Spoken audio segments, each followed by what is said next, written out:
everybody. Mackenzie here from Cup of Hemlock, your marketing manager, coming right at you to tell you today all about my favorite film adaptation of a play. My answer to this question is one of my all-time favorite films, actually, which is the 1957 film of 12 Angry Men. And this was a film that was directed by Sidney Lumet and written by Reginald Rose. And this is actually a really unique piece of work because it's had quite an interesting history, with it first being a 1954 teleplay, and then it was adapted into the 1957 film, and then from there it was then adapted onto the stage in 1964. And Reginald Rose remained the principal writer and adapter for all these different versions, so that is really lucky.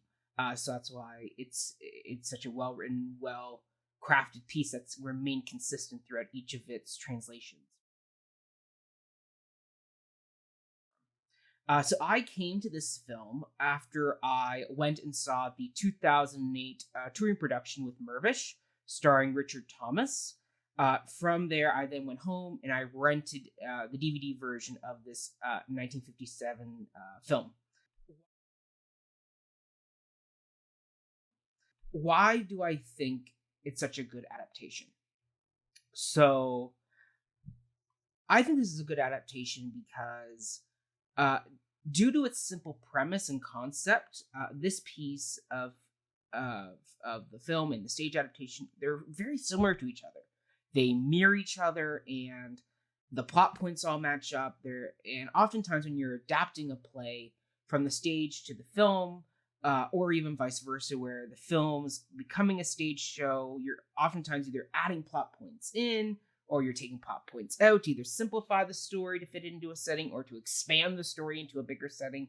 And you really could have done that with this, where you added more backstory, prologue in, with all the jurors and the case.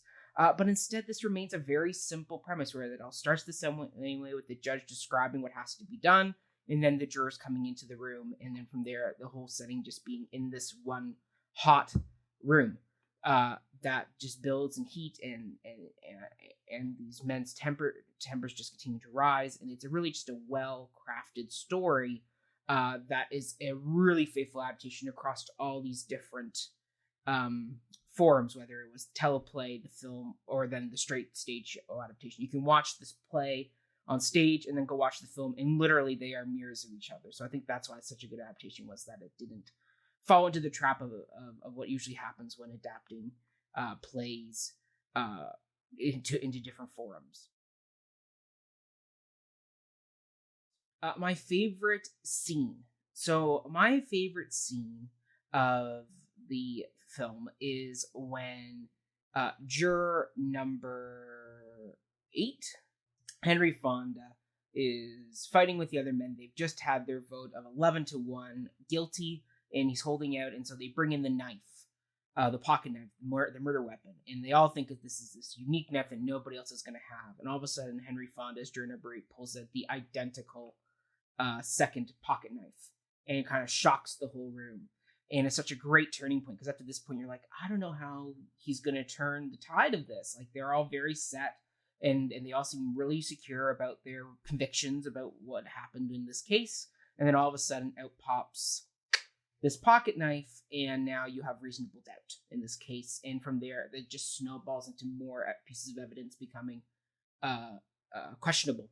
And the reasonable doubt becomes more and more uncertain. So that's why that's my favorite scene, because this really is the turning point of this story, when things really start to kind of change for juror number 8 and the rest of the group.